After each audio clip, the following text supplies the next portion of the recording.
அடுத்ததான் அவர்கிட்ட நம்ம தெரிஞ்சுக்க போகிறது. அதனால தான் சொல்கிறேன், நான் இவ்வளோ நாள் சொல்லலை, சரியான இடம் அதுக்கு கரெக்டாக தேவை அப்படின்னு சொல்லி. அண்ட் கண்டிப்பாக நீங்கள் வந்து நிறைய பேரை இன்ஸ்பயர் பண்ணியிருக்கீங்க, நிறைய பேர் உதவி செஞ்சிருக்கேன்றது இன்ஸ்பயர் பண்ணியிருக்கீங்க. சாதாரணமான விஷயம் இல்லை.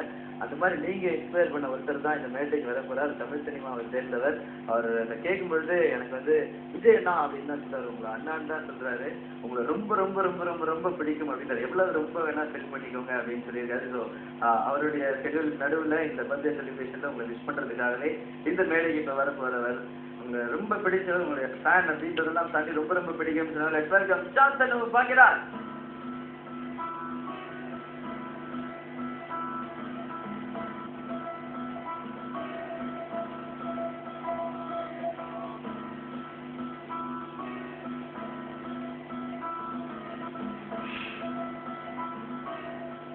விஜய் சாரோட பர்த்டே செலிப்ரேஷன் இருக்கும்.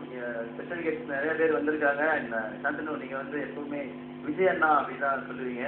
அண்ட் இப்போ இந்த பர்த்டே செலிப்ரேஷனில் நீங்களும் வந்திருக்கீங்க, என்ன சொல்ல ஆசைப்படுறீங்க sir Vijay sir? First of all அவரோட ஒரே ஷோவில் இருக்கிறதே வந்து வெரி ஹாப்பி டுடேன்னு சொல்லலாம். தேங்க்யூ ஸோ மச் எனக்கு இந்த ஆப்பர்ச்சுனிட்டி கொடுத்ததுக்கு.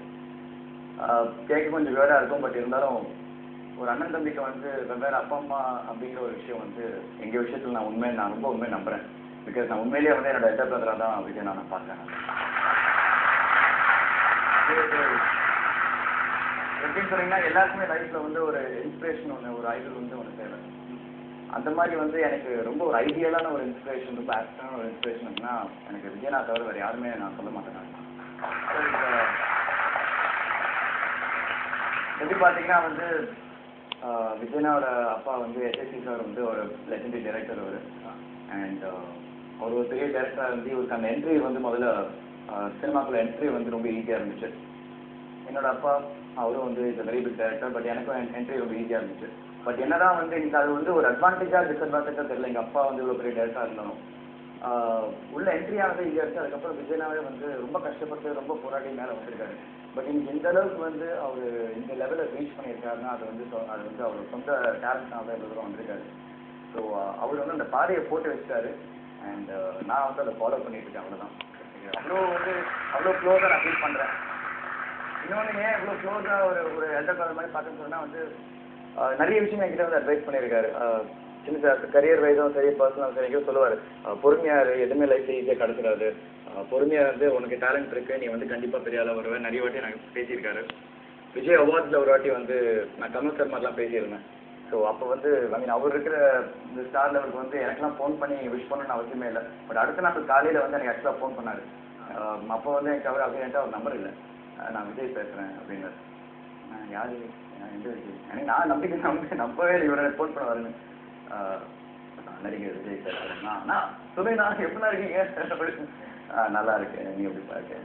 நல்லா இருக்கேண்ணா, ரொம்ப நல்லா பேசுனேன், உனக்கு சொல்லி நிறைய விஷயங்கள் நீ ஒழிச்சு வச்சிருக்க, அது வந்து தேடியா நீ அப்படின்னு சொல்லி ரொம்ப பாராட்டினாரு. ஸோ எனக்கு அன்றைக்கி என்ன அவ்வளோ சந்தோஷமா இருக்குன்னா, அவரோட ஸ்டார் லெவலுக்கு வந்து எனக்கு மாதிரி ஒரு சின்ன பையனுக்கு ஃபோன் பண்ணி விஷ் பண்ண அவசியமே இல்லை. ஸோ நான் இதில் என்ன சொல்ல வரேன்னா வந்து ஆர்டிஸ்ட் இதெல்லாம் ஒரு ப்ரொஃபஷனலாக பார்க்கறதோட ஒரு நல்ல மனிதர் அவர். நீங்கள் எம்ஜிஆர் சார் எடுத்துக்கோங்க, சினிமா இண்டஸ்ட்ரியில் எம்ஜிஆர் சார் எடுத்துக்கிட்டிங்கன்னா வந்து அவரோட படங்கள் நிறைய பார்த்தீங்கன்னா வந்து ஒரு ஹியூமனிட்டி இருக்கும், ஒரு மனித நேயம் இருக்கும். அந்த மாதிரி சிவாஜி சார் பார்த்துட்டிங்கன்னா வந்து ஒரு பங்க்சுவாலிட்டி இருக்கும். ஒரு யூனிட் டைம் வரதுக்கு முன்னாடி கூட ஒரு டைம் சொல்லிட்டாங்கன்னா அந்த டைமில் உட்காந்துருவார். ரஜினி சார் பார்த்தீங்கன்னா ஒரு சிம்பிளிசிட்டி. அவர் வந்து நம்ம தான் வந்து அவர் சூப்பர் ஸ்டார் சொன்னாலும் அவர் வந்து அவர் தனக்கானே நான் வந்து ரஜினி தான், நான் பழைய ரஜினி தான் அப்படின்னு தான் அவர் நினச்சிட்டு இருப்பார். என்றைக்குமே நான் சூப்பர் ஸ்டார்னு அந்த ஒரு ஷோ ஆஃப் பண்ண மாட்டார். கமல் சார் கிட்ட பார்த்துக்கிட்டிங்கன்னா வந்து ஒரு டெடிகேஷன், அதாவது வந்து இந்த கேரக்டர் ஒரு படத்துக்கு இன்னொரு கேரக்டர் மாறினா கூட அது 110% அந்த கேரக்டராக மாறணும் அப்படின்னு. விஜயநாத் வந்து எப்படின்னா வந்து இளைய தளபதி அப்படிங்கிற அந்த டைட்டில் கொடுத்தப்போ நிறைய பேர் முதல்ல சொன்னாங்க, அது ரஜினி சாரை பார்த்து அப்படியே வந்து தளபதி இளைய தளபதி வச்சாங்க. உண்மையிலே யூஸ் தான் அது ஆக்டான ஒரு டைட்டில். ரஜினி சார் வந்து எந்த அளவுக்கு சிம்பிளாக இருக்காரோ, அவர் லைஃப் எந்த அளவுக்கு சிம்பிளாக இருக்காரோ அதே மாதிரி தான் விஜயனா நான் பார்த்துருக்கேன். நான் ரொம்ப சிம்பிளாக ரொம்ப டவுன் டு அர்த். என் அப்பா என்னோட விஷயம் சொல்லியிருக்காரு. அவர் ஆரம்ப காலத்தில் வந்து அந்த போராடி வந்த டைம்லாம் நிறைய பேர் நிறைய விஷயங்கள் சொல்லியிருக்காங்க. பட் அதெல்லாம் மீறி அதெல்லாம் நினச்சி பங்காகாமல் லைஃப்பில் வந்து இந்த அளவுக்கு வந்து போராடி அவ்வளோ கான்ஃபிடன்ஸ் இருந்ததுனால இவ்வளோ தூரம் ஜெயிக்க வந்திருக்காரு. அதாவது யார் என்ன சொன்னாங்களோ அவங்களே வந்து திரும்பி பார்த்து அதேங்கப்பா அப்படின்னு சொல்கிற அளவுக்கு வந்து வளர்ந்து வந்திருக்காரு எனக்கு. ஸோ அந்த கான்ஃபிடன்ஸ் வந்து அவர் கிட்ட வந்து ரொம்ப நல்லா இருக்கு, நீ அதை பார்த்து நீ நல்லா ஃபாலோ பண்ணு அப்படின்னு எனக்கு நிறைய அட்வைஸ் பண்ணியிருக்காரு. இந்த மாதிரி நிறைய விஷயங்கள் வந்து நான் விஜய் வந்து ஒரு பெரிய இன்ஸ்பிரேஷனாக பார்க்குறேன் நான். விஜய் சார், நீங்க சாமானிய மக்கள் மட்டும் இல்லாம திரையுலகத்துல இருக்கவங்களையுமே ரொம்ப பெரிய அளவுல இன்ஸ்பயர் பண்ணிருக்கீங்க விஜய் சார். கண்டிப்பா அவர் சொன்ன மாதிரி உங்களுக்கு என்ட்ரி ஈஸியா இருந்தாலும் இவ்வளவு பெரிய உச்சத்தை தொடர்றது அப்படின்றதுக்கு நிறைய போராட்டங்கள் இருக்குங்க. நடுவுல நீங்க சந்திச்ச விஷயங்கள்லாம் என்ன, நிறைய பேர் அட்வைஸ் எல்லாம் பண்ணியிருப்பாங்க அவர் சொன்ன மாதிரி, அது எவ்வளவு பெரிய போராட்டங்கள் நீங்க சந்திச்சீங்க நீங்க? சாந்தனு எப்படின்னா உண்மையான அதாவது ஒவ்வொரு படமும் வரும்போது அந்த படம் பார்த்துட்டு அந்த ஃபீட்பேக் வந்து எனக்கு கரெக்டாக சொல்லுவார். நல்லா இருந்துச்சுன்னா நல்லா இருக்குது, சொதப்பிருந்தேன் சொதப்பிருந்தேன், அது கரெக்டாக சொல்லுவார். அது ரொம்ப எனக்குலாம் வந்து ரொம்ப ப்ளஸ்ஸாக இருக்கும். அந்த மாதிரி ஓப்பனாக என்கிட்ட வந்து சொல்கிற அந்த கமெண்ட்ஸ்லாம். ஸோ அந்த விஷயத்தில் ரெகுலராக இது நல்லா இருந்துச்சு, இது நல்லா இல்லை, அதெல்லாம் சொல்லிகிட்டே இருப்பாரு. அவருடைய படங்களும் நான் இந்த சித்து +2 ஒரு படம் பார்த்தேன். ஓகே, எனக்கு முன்னாடியே வந்து எனக்கு பிரபுதேவா மாஸ்டர் வந்து அடிக்கடி சொல்லுவார், சாந்தனு வந்து நல்ல டான்ஸரு அப்படின்னு. எனக்கு சாந்தனு பழக்கம் ஆகுறதுக்கு முன்னாடி நான் போக்ரி வில்லாம் பண்ணும்போது, சாந்தனு வந்து நல்ல டான்ஸர் ஒன்று தெரியுமா அப்படின்னு. நான் அதிகம் பார்த்ததே இல்லையே, இல்லை நல்ல டான்ஸரு பாருங்க அப்படின்னு. ஸோ அதுக்கப்புறம் அந்த சித்து +2 அந்த ஆடியோ ஃபங்க்ஷனுக்கு போயிருந்தேன். அதில் தான் அவரோட உண்மையான அந்த வேகத்தை நான் பார்த்தேன். பயங்கர அந்த ஃபாஸ்ட்டு ஸ்டெப்ஸ்லாம் வந்து ரொம்ப பர்ஃபெக்டாக பண்ணியிருந்தார். ஸோ அதுதான் நல்ல ஒரு பெரிய ஸ்டாராக வரக்கூடிய அந்த ஒரு டேலண்ட், ஒரு லாங் ஸ்டாண்டிங் உண்டான அந்த விஷயம் வந்து சாந்தனு கிட்ட நான் பார்த்தேன். டான்ஸ் சொல்றாரு, அது எல்லாமே அவரை பார்த்து ஒரு இன்ஸ்பிரேஷன் தான். முதல்ல நான் வந்து டான்ஸ் ஆடணும்னு அந்த ஆசை வந்து பிரபுதேவா மாஸ்டரை பார்த்துக்கலாம். ஒரு மிகப்பெரிய ஃபேன் டான்ஸ் தனிப்பட்ட வகையில். அதுக்கப்புறம் விஜய் நான் பார்த்து இந்த சின்ன சின்ன விஷயங்கள்லாம் வந்து என் அறியாமே வந்துடும். அதாவது எதுவுமே வந்து அவரை மாதிரி இமிட்டேட் பண்ணி பண்ணணும் அப்படிங்கிறத நான் பண்ண மாட்டேன். பட் என் அறியாமல் நிறைய பேர் சொல்லுவாங்க, அந்த ஆக்ஷன் லைட்டாக அவர் விஜய் மாதிரி பண்ணுறியே அப்படின்னு. எனக்கு அது என்ன அறியாமல் வந்துடும். ஏன்னா நிறைய பார்த்து அது வளர்ந்து அவர் நிறைய பண்ண பர்ஃபார்மன்ஸ் இந்த படத்தில் கூட வந்து பத்ரி படத்தில் கூட இந்த என்னோட லைலாங்கிற சாங் தான். அந்த சின்ன சின்ன காமெடி விஷயங்கள்லாம் பண்ணியிருப்பாரு. அந்த ரியாக்ஷன்ஸ்லாம் அவ்வளோ மனசில் வந்து அவ்வளோ டீப்பாக பதிஞ்சிருச்சு எனக்கு. ஸோ எங்கேயாச்சும் இடத்துல ஏதாவது ஒரு காமெடி நான் பண்ணேன்னா வந்து எனக்கு இதுதான் வந்து என் மைண்டில் வரலாம் கூட ஆட்டோமேட்டிக்காக வந்து நானே ஸ்க்ரீனில் திரும்பி பார்க்கும்போது தான் எனக்கு தோணும். ஓகே, சூப்பர் அண்ணா. நீங்கள் சொல்லியிருந்தீங்க அந்த விஜய் அவார்ட்ஸில் கமல் சார் மாதிரி பேசும்போது அதை மிஸ் பண்ணிடாது அப்படின்னு சொல்லிட்டு, விஜய் சாருடைய டைலாக் ஏதாவது பேசி காட்ட முடியுமா எங்களுக்காக? சின்ன வயசுல நான் நிறைய வாட்டி கண்ணாடி முன்னாடி நின்று பேசி பார்த்தது சொல்லுங்க, திருமலை டைலாக் தான். வாழ்க்கைங்கிறது ஒரு மட்டம்டா, அதில் ஜெயிக்கிறவன் தோப்பான், தோக்கிறவன் ஜெயிப்பான். யாராவது விஜய் சார் மாதிரியே சொல்லுங்க. அவர் முன்னாடி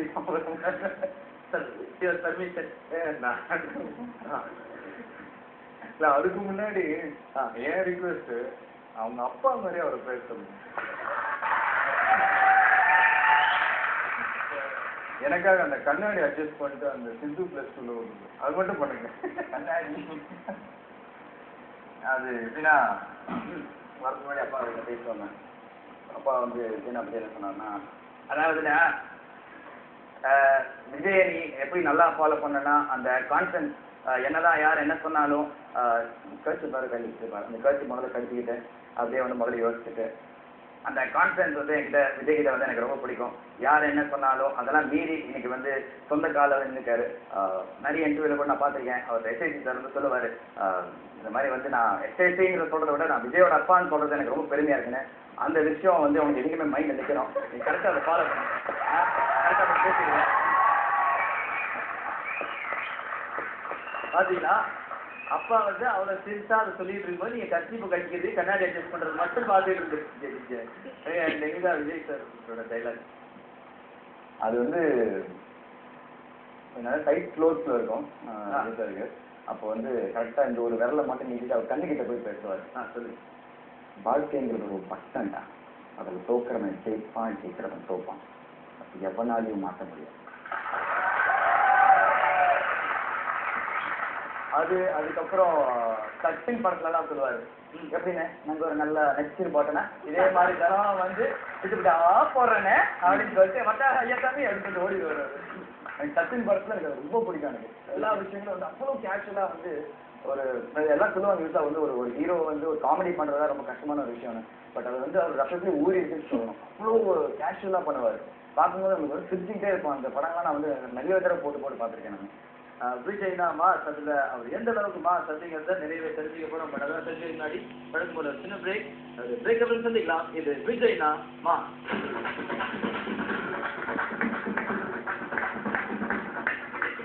இலங்கை தமிழர்கள் என்பது நிறைய ரசிகர்கள் அவருக்கு இருக்காங்க அப்படின்னு கேள்விப்பட்டிருக்கோம். அங்க இருக்கிற ரசிகர்கள் எல்லாருக்கும் ஒட்டு மொத்தமா விஜய் சார்ட்ட பிடிச்ச விஷயம் என்ன திரையில பார்க்கும் பொழுது? விஜய்னா வந்து காதல் லவ் படம் தான் பண்ணணும், ஃபைட் படம் தான் பண்ணணும். விஜய்னா வந்து 2.5 மணி நேரம் உங்களுக்கு கண்ணில் காண்டா போதும். அதான் எங்களோட கருத்து.